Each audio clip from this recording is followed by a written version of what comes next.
안정 침해 사범 엄단 방안을 검찰총장 직무대행께서 보고해 주십시오.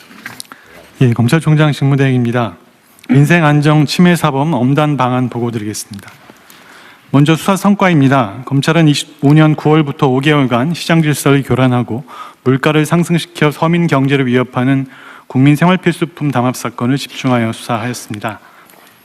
설탕과 밀가루의 가격 담합으로 인해서 식품 물가 전반을 뒤흔들고 전기료의 상승으로 인해 가계를 위협하는 한전 입찰 담합의 전모를 밝혀 총 52명을 기소하였습니다.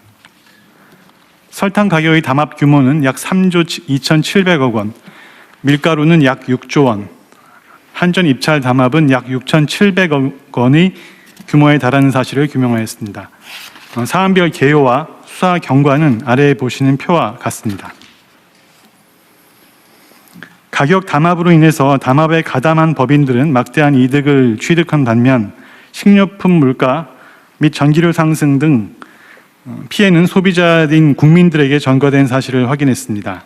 담합 발생 전 대비 설탕 가격은 최고 66.7%, 밀가루 가격은 최고 42.4%까지 인상되었습니다. 한전 입찰 담합의 경우에는 담합 업체들의 평균 낙찰률이 약 96%에서 담합 종료 후에는 67%까지 낮아진 사실을 확인하였습니다. 다음으로 제도 보완 방안입니다.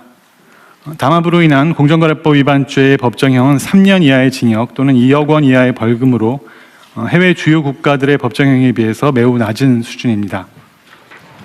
경쟁 질서를 심각하게 침해하는 담합범죄를 근절하기 위해 담합범죄의 법정형을 상향하는 내용의 개정 논의가 필요한 상황입니다. 참고로 미국의 반독점법 위반으로 기소되는 통계를 보면 개인의 수가 법인보다 월등히 많고 개인은 54.6%에게 실형이 선고되고 있는 실정입니다. 설탕과 밀가루 가격 담합 업체들 중에 일부는 과거에 수차례 적발에도 불구하고 재범에 이른 점에 비추었을 때 법인에 대한 과징금이나 벌금 처분만으로는 근절이 어렵습니다. 그래서 실제 범행을 실행한 개인에 대한 형사처벌도 강화가 필수적입니다. 마지막으로 부당이득 환수 방안입니다. 담합 근절을 위해서는 담합으로 얻은 부당이득 박탈, 즉 범죄 수익의 환수가 필수적입니다. 다만 담합으로 인한 범죄 수익의 특정 어려움으로 인해서 실제 범죄 수익 환수가 이루어진 사례는 확인되지 않았습니다. 입찰의 경우를 예를 들면 낙찰가액 자체가 수익이 아니라 정상적인 경우의 낙찰가액과 담합으로 인한 낙찰가액의 차액을 법원에서는 요구를 하고 있는데 그 정상적인 낙찰가액이라는 것이 여러 가지 가정적 상황을 전제로 산정할 수밖에 없어서 그 구체적 산정에 어려움을 겪고 있습니다. 담합 행위로 인한 부당이득의 구체적인 산정 기준을 마련해서 적극적인 몰수 추진으로 범죄 수익을 철저히 환수하도록 하겠습니다. 이상 보고를 마치겠습니다. 이건 논의할 게 꽤 많은데요. 일단은 우리 공정거래위원회, 아니 먼저 이거부터 하죠. 법정형을 상향하는 거는 법제처가 좀 준비를 하든지 해가지고 정부 입법으로 하든지. 공정거래위원회가 상향 준비해서 보고를 했습니다. 그럼 공정거래위원회가 지금 발표를 먼저 하실래요? 예. 준비한 게 있으면 어떻게 할지? 제 발표 자료가 여기 준비되어 있는지 모르겠는데 설탕 사건은 24년부터 공정위가 조사해 왔고 24년 말에 이제 공정위와 검찰에 자진 신고가 들어왔었고요. 공정위 조사는 지속돼서 25년 9월쯤에 이제 마무리 단계였고 그때 이제 검찰이 고발 요청을 했고 공정위 고발했고 그래서 이제 검찰 고발과 공정위 조사 마무리도 동시에 진행되고 있습니다. 공정위 심의는 2월 11일 날 있습니다. 밀가루 사건은 제가 취임한 후 첫 번째 직권조사 사건이고요.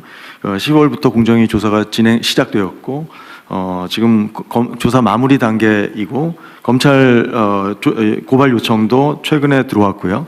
그래서 공정위 고발했고 검찰도 지금 조사하고 있고요. 그래서 밀가루는 3월 초쯤에 공정위 조사는 완료될 거고 심의는 그로부터 2개월에서 3개월 후에 진행될 예정입니다. 가스 절연 개폐 장치 같은 경우는 공정위 과징금 처분이 이미 25년 1월에 완료됐고요. 그래서 400억 조금 못 되는 과징금이 부과되었고 6개 법인이 24년 말에 고발되었고요. 지금 검찰 조사도 지금 진행되고 있습니다. 지금 그 관련 부당이익 환수를 위해서는 현행 그 담합은 관련 매출의 20%까지 그 과징금을 부과할 수 있습니다. 그래서 지금 현재 이런 과징금 상한을 20%에서 30%로 상향하는 공정거래법 개정안을 준비 중이고요. 그리고 실효성 있는 과징금 부과가 될 수 있도록 시행령과 과징금 고시 등을 통해서 상한에서 너무 낮아지지 않도록 담합의 중대성이 중간이나 심각할 때는 하한까지 둘 수 있는 시행령 혹은 과징금 고시를 개정하도록 할 것입니다. 그리고 물가 원상 복구를 위해서 공정위가 지금까지 이제 가격 재결정 명령을 아주 소극적으로 활용했었는데 지금부터는 보다 적극적으로 가격 재결정 명령을 시정 명령으로서 활용할 수 있도록 그 참고로 있는 그 시정 조치 운영 지침도 좀 개정할 예정입니다. 그리고 이상입니다. 우선 제가 궁금한 거 아까 과징금을 400억 했다는 게 어떤 거에 대한 400억이에요? 한전의 가스 절연 개폐 장치 담합 사건. 오늘 이 사안 아니고 이 사안까지 한전의 입찰 담합 이 얘기하는 그 사안 맞습니다. 그 사안입니다. 담합 규모가 6,776억인데 400억 했으면은 몇 프로이기? 391억 정확한 액수는 391억이고 7%밖에 안 돼. 예, 그렇습니다. 왜 7%밖에 안 했어요? 여기 20%까지 할 수 있다면서요? 그러니까 상한은 20%인데 현재 시행령이나 고시가 감면 규정이 많습니다. 그래서 그럼 그거 빨리 고치십시다 그러면. 예, 시행령 이건 전에 고시- 한번 얘기했던 건데. 맞습니다. 예. 근데 왜 아직까지 소식이 없어요? 고치는데 상반기에 고치도록 하겠습니다. 고시 뭘 상반기에 해요? 지금 바로 하지. 준비 안 돼 있어요? 작년에 제가 얘기했던 건데. 준비돼 있고 지금 시뮬레이션을 통해서 그 사건들을 적용해서 그거를 시행령이나 규칙에 너무 자세히 정할 필요 없잖아요. 예. 최대한 적정하게 빨리 정하고 하도록 하겠습니다. 처분이야 그 범위 안에서 하면 되는 거지. 그거를 미리 다 모든 가능한 경우를 시뮬레이션에서 하려니까 너무 힘든 거 아닙니까? 예, 그래도 그렇게 최대한 할 필요가 신중하고 사회적 일단은 시행령 고치 일단 너무 그 법률을 거의 뭐 무력화하다시피 너무 약하게 만들어 놓은 거 아니에요, 시행령을. 맞습니다. 예. 그 옛날에 그 시행령 누가 만들었는지 모르겠는데 그렇게 하면 안 되잖아요. 일단 그거부터 빨리 고치고 예. 더 세부적인 게 필요하면 규칙, 처분 규칙 이런 걸로 정하고 그 안에서도 재량으로 사안별로 행정관청이 정하면 되는 거지. 그거 왜 시행령에다 자세히 최대한 빨리 고치게. 네, 최대한 빨리 하십시오. 그거 하고 이게 좀 납득이 안 되는데 두 번째로는 이 범죄 수익 몰수 추징하고 과징금은 병과가 가능한 거예요? 가능해요? 기본적으로 그러면 형사처벌도 하고 과징금도 하고 몰수도 하고? 예, 근데 그 사유로는 살펴볼 수는 있을 것 같습니다. 네. 어느 한쪽에서 처벌받았을 때. 어쨌든 이런 범죄적인 수단을 통해서 걸리면은 이렇게 제재를 해도 이익이잖아, 그죠? 그렇습니다. 이게 이익이 기속되는 것은 소위 말하면 주주인데 이게 처벌받아봐야 고용사장 아니면 뭐 전무 뭐 이런 사람들일 거고 이게 뭐 내려오면 과장 그럴 거고 이익은 다 남고 벌금도 얼마 안 되고 과징금도 얼마 안 되고 처벌은 자기가 안 받고 그러면 계속하죠. 맞습니다. 이게 소위 특별 예방 효과가 없잖아요. 일반 예방 효과도 없고. 그래서 저 사례를 보고 이거 하다 우리 큰일 나겠다. 진짜 회사 망할지도 모르겠다. 이런 생각이 들어야 예. 안 할 거 아니에요. 그게 일반 예방이죠. 예. 그걸 한번 저지른 사람이 다시 하면 이제 큰일 나겠다라고 해 다시 안 할 거 아닙니까? 근데 지금 재범도 많다는 거잖아요. 맞습니다. 제가 보기에도 재범할 것 같아요. 재범하는 게 훨씬 이익인데. 어쨌든 이런 점들을 고려해서 엄정하게 좀 규정도 만드시기 바랍니다. 네. 그다음 공정위가 지금 어쨌든 이게 검찰도 그러고 애썼는데 이거 한 번 하는데 뭐 몇 달씩 걸리고 이런다는 거 아니에요, 쉽게 말하면. 맞습니다. 인력도 많이 들고. 예. 인력을 늘려야죠, 그러면. 예. 인력을 늘려서 대대적으로 단속을 수사를 하고 처분을 제대로 하고 이러면 이제 줄어들 테고 그러면 사실 그때는 인력을 좀 줄여도 되죠. 예. 지금 온 세상이 이 위반 투성이라 예. 그 걷어내려면 초기에는 에너지도 비용도 인력도 많이 들거든요. 예. 그래서 제가 많이 뽑으라고 하잖아요. 예, 맞습니다. 일단 인력도 늘리시고요. 법 개정하는 것도 빨리 해주시고 시행령 빨리 준비하고 동시에 처분 기준도 만드시고 예. 부패재산 몰수 조항이 이게 정상 가격과 담합 가격의 차이를 계산하기 어려워서 법원에 몰수 판결을 안 해준다 그 말이죠? 예, 하급심에서 2차례 정도 인정되지 않았던 사례들이 있습니다.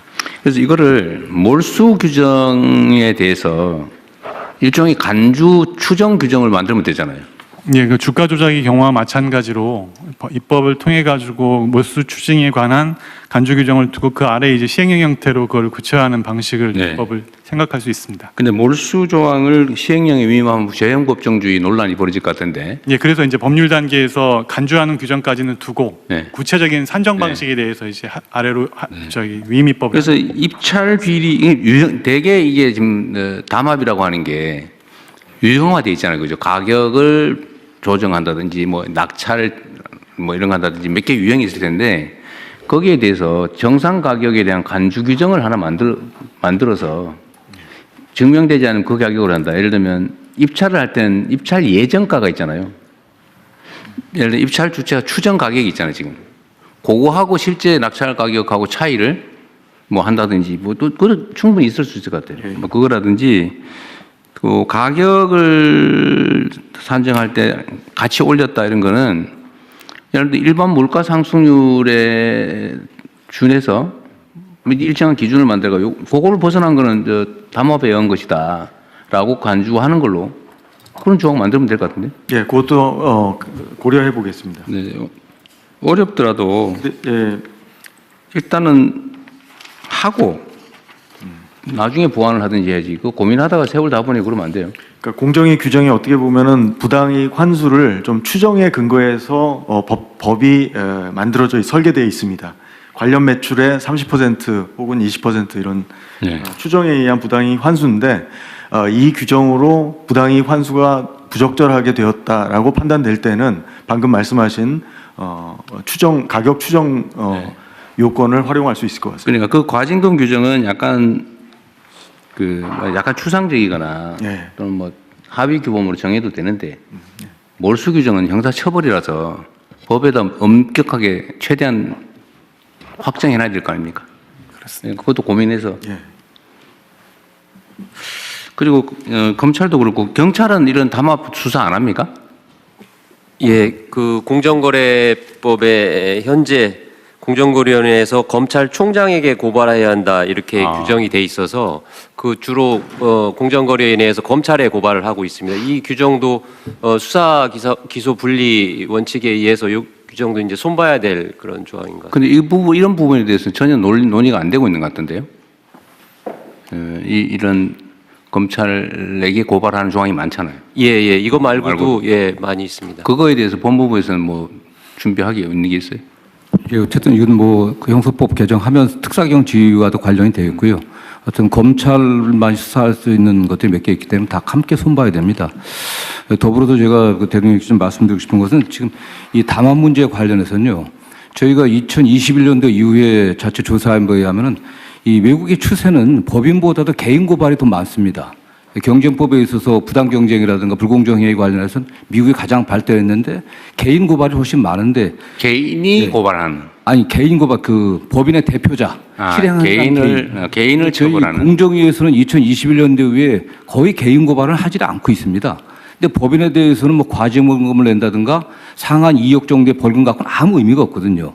그렇기 때문에 거기에 이 행위를 한 개인들 뭐 그게 실제 오너가 아니라고 하더라도 대표자라든가 실행행위에 가담한 계획 모의한 자들을 처벌해야 되는데 그 처벌이 없습니다. 나중에 법인만 고발하고 나서 나중에 검찰에서 개인 고발해라 고발 요청해 후서나 그때나 고발하고 있거든요. 지금 뭐 그 다음에 가장 큰 게 뭐냐면 공정위에서 열심히 하고 있는데 2021년도 이후에 공정위 고발 사건 중에서 조사 기간만 보통 뭐 1년 반 내지 4년까지 걸리는 게 있습니다. 근데 이게 3년 이하 징역이기 때문에 공소시효가 5년입니다. 5년 다 돼갖고 된 게 대부분입니다. 이 두 건도 마찬가지입니다. 그러니까 거의 다 넘어간다고 그냥 넘어간. 예, 제가 조금 보완해서 말씀드리면 맞아 말씀하시고 가십시오. 그래서 그 부분에서도 사건 기간이 굉장히 고질적으로 장기화되고 있다. 그다음에 공소시효 임박해갖고 고발한 경우가 많다. 그렇게 있고요. 지금 뭐 공정위원장은 뭐 조사를 여기 나온 것처럼 담합이 지금 오랫동안 됐었는데 강제수사 이 표 보면 나오세요. 강제수사 지금 보여주시면 개시일 중에서 수사 기간은 대개 뭐 얼마 되질 않습니다. 실제로 굉장히 급박해갖고 저희들이 수사를 했는데 이 자체 촉발하고 하는 게 이 리니언시 때문에 면책 조항이 있어갖고 다른 경쟁사에서 조그만 경쟁사에서 자체 제보를 검찰에 한 겁니다. 검찰에 같이 한 게 아니라. 그리고 나서 검찰에서 이 설탕 담합 같은 경우 3번이나 고발을 하라고 요청을 한 겁니다. 그래서 이게 고발이 된 거기 때문에 이 과정이 있어서 정말 신속하게 처음부터 개인까지 같이 고발하고 그다음 처음부터 이게 경찰이라든 검찰이라든 간에 긴밀하게 협조하지는 안 됩니다. 워낙 이게 압수수색할 양들이 굉장히 방대하거든요. 그리고 조사해야 될 게 많기 때문에 그런 면에서 이 조사라든가 공정위 조사와 검찰이든 경찰이든 초기부터 협력 단계 그런 구조가 좀 만들어져야 됩니다. 현재 그게 없습니다. 예, 공정위원장. 예, 뭐 지금 검찰에서 적극적으로 개인 고발을 하게 된 것에 대해서 저는 뭐 잘했다고 판단하고요. 그리고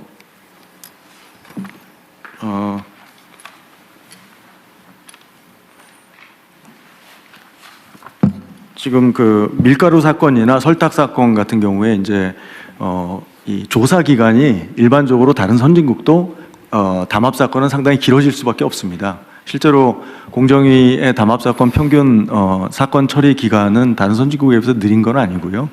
실제로 그 검찰에 이제 자진 신고했을 때 일반적으로 같이 신고합니다. 공정위하고 검찰하고 이게 일반적인 행태고요. 설탕 사건의 경우는 자진 신고 1순위, 2순위가 검찰하고 공정위가 달랐습니다. 그거 이제 자, 그런 얘기는 그냥 됐고요. 네. 하여튼 이 고발 문제도 범죄를 저지르면 원칙적으로 아무나 체포까지 할 수 있는 게 형사소송법의 대원칙인데 왜 공정거래 사건은 누군가가 꼭 고발해야 되고 고발 안 하면 수사도 못하고 기소도 못하고 처벌도 못하고 그게 말이 이상하지 않아요? 저번에 제가 공정위원장님한테 그 얘기 한번 취임 초기에 물어봤잖아요. 예. 전속 고발권 예. 왜 그런 게 필요하냐? 예. 그러니까 지금은 과거에는 고발권 독점했는데 지금은 그렇지 않습니다. 지금은 이제 검찰에서 고발 요청이 오면 공정위는 고발을 할 수밖에 없습니다. 지금 형량법상. 그리고 중기벤처부 장관도 고발 요청을 하면 저희가 고발할 수밖에 없습니다. 그러니까 지금 고발권 독점은 지금 실질적으로 작동하지 않고요. 그런데 예를 들면 밀가루나 설탕 이런 거는 중소기업하고는 관계가 없고 일반 소비자가 피해를 보는데 소비자들은 그 비싼 빵 먹었지 않습니까? 네. 이때까지. 맞습니다. 근데 그 소비자들은 그걸 알아도 고발도 못 한다는 거 아니에요? 왜 고발을 꼭 해야 됩니까? 그러니까 이 공정위 권한이 너무 커요. 전속 고발을 폐지하든지 예, 아니면 일정 숫자 이상의 국민들한테 고발권을 주든지 예. 뭐 그렇게라도 좀 풀어야지 이거를 제가 얘기를 들어보면 인력 부족 뭐 너무 많아서 그런다는데 아니 그렇게 너무 많이 위반하는 사회가 이상한 사회지 그걸 고쳐야지 어떻게 너무 많아서 고발된 사건만 그러면 자의적이 되잖아요. 다 위반하는데 이 중에 미운 사람 뭐 특별히 이유 있는 사람 거기만 고발해서 처벌하고 나머지는 해당도 그게 말이 됩니까 그게? 그게 정상 사회가 아니죠. 하여튼 지금 현재 공정위에서 고발권을 확산시키는 방향으로 지금 제도 개편안을 만들고 있습니다. 특히 지자체 쪽으로 고발권을 좀 확대하는. 좋은데 너무 오래 걸린다 그 말이에요. 예. 이거 제가 얘기한 지 몇 달 된 것 빨리 같은데. 하겠습니다. 예. 어쨌든 그것도 좀 챙겨 보시고요. 예. 이게 이 부분만이 아니고 이게 이런 게 너무 많아요. 이 권한을 가진 사람들이 자의적으로 누구는 봐주고 누구는 선별해서 하고 이렇게 하면 그 사회가 정상적인 사회가 아니잖아요. 그 권력 남용의 가능성도 커지고. 이게 업무보고 때 제기하셨던 문제인데요. 속도하고 그다음에 내용을 전속 고발권 문제는 조금 공정이 만 보는 것이 아니라 같이 볼 필요가 있는 것 같아서 함께 챙겨보겠습니다. 그러십시오. 그러면 속도가 그 있게. 총리실에서 좀 챙겨서 어쨌든 기업 운영 영역에 이런 체계적인 범법 행위에 대해서는 왜 저는 사회적 폐해나 이런 게 훨씬 더 큰데 저 계란 한 판 훔쳐먹은 서민하고는 차원이 다르잖아요. 근데 계란 훔친 사람은 꼭 잡아 처벌해.